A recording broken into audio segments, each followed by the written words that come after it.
immediately he miscalculates. And like Calvin, 1,000 years later, he is forced into the priesthood.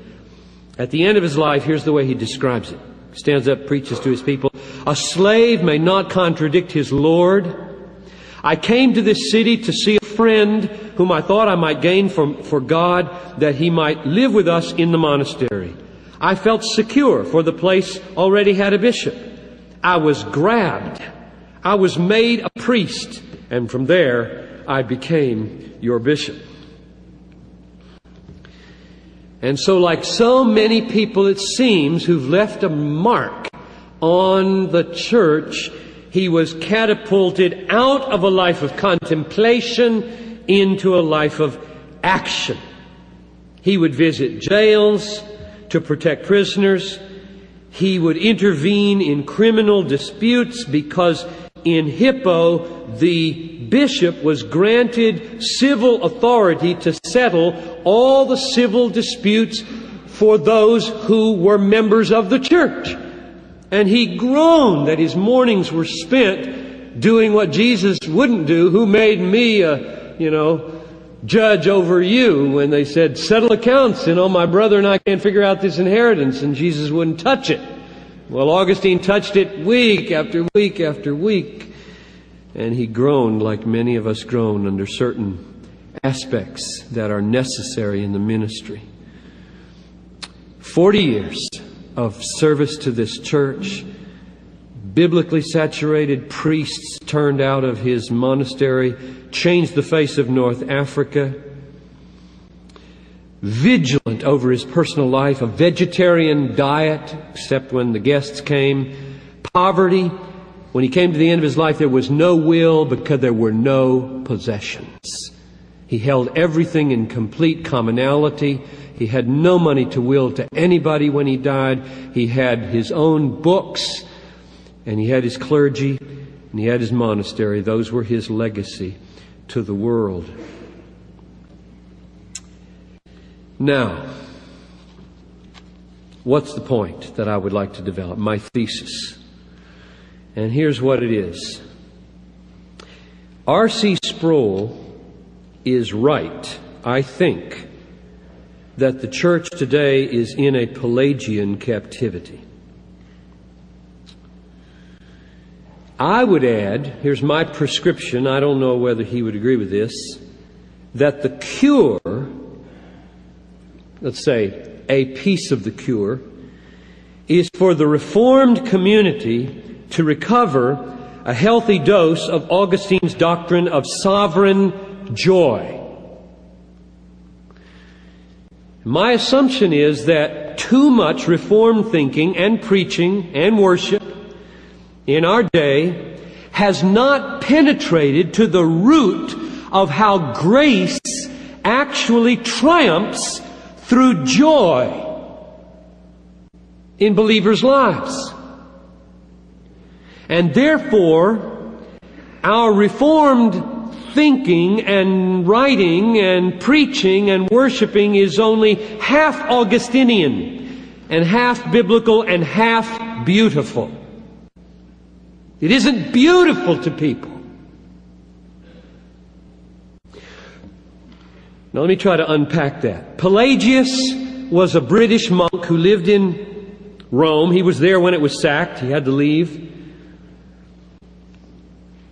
He taught, though grace may facilitate the achieving of righteousness, it is not necessary to that end. Grace is not necessary to making right choices. He did not believe in the doctrine of original sin, and he believed that human nature was at its core irreducibly good, and we are able to do everything we are commanded to do. And therefore, Pelagius and Augustine were on a collision course, because when he read the Confessions, this sentence infuriated him. Give me the grace, O Lord, to do as you command, and command me to do what you will. O holy God, when your commands are obeyed, it is from you that we receive the power to obey them. Well, Pelagius went ballistic at this sentence because it was an assault on human goodness. It was an assault on the freedom of the will. In his judgment, it was therefore an assault on responsibility, and the whole moral fabric of the world would unravel if Augustine had his way in this assessment of his own conversion and experience with God. Well, now, Augustine had not come to this conviction quickly, namely that anything good he does is a gift from God. He had not arrived there quickly. I walked into a bookstore at Hope College and saw the book by Augustine on the freedom of the will. I said, oh good, I got a lecture on this in a year. So I picked it up and started reading. I said, Yowie, what is this? I don't want to lecture on this. He wrote that book 4 years after his conversion. And radically changed his mind from what that book says. So be careful claiming what Augustine thinks about this or that.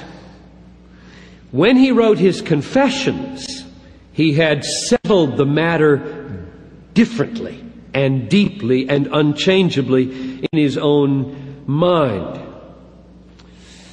This paragraph that I'm about to read here, in my judgment, for me and my theology and my ministry and my life, is the most important paragraph I've ever read in Augustine. So here it is. During all those years, where was my free will? What was the hidden secret place from which it was summoned in a moment so that I might bend my neck to your easy yoke? How sweet all at once it was for me to be rid of those fruitless joys which I had once feared to lose. You drove them from me. You who are the true, the sovereign joy. You drove them from me, and you took their place. You who are sweeter than all pleasure, though not to the flesh and blood. You who outshine all light, yet are hidden deeper than any secret in our hearts. You who surpass all honor, though not in the eyes of men who see all honor in themselves. O Lord, my God, my light, my wealth, my salvation. There's a theology in that quote. It's called Christian hedonism. I call it Christian hedonism. Nobody else calls it Christian hedonism. And you don't have to call it Christian hedonism, but I hope you believe it. You drove them from me. You are the true, the sovereign joy. Now there's the missing piece in contemporary Reformed preaching. Augustine's understanding of grace is this. Grace is God's giving us sovereign joy in God that triumphs over the joy of sin. That's grace in the thought of Augustine. I'll say it again. Grace is God's giving us a sovereign joy in God that triumphs over the joy in sin. In other words, God works deep in the human heart to transform the springs of joy so that we love God more than we love sex or anything else. Now, Mark, here's another problem with contemporary American Christianity. Loving God in Augustine's mind is never reduced to deeds of obedience or acts of willpower. How common that is in our day.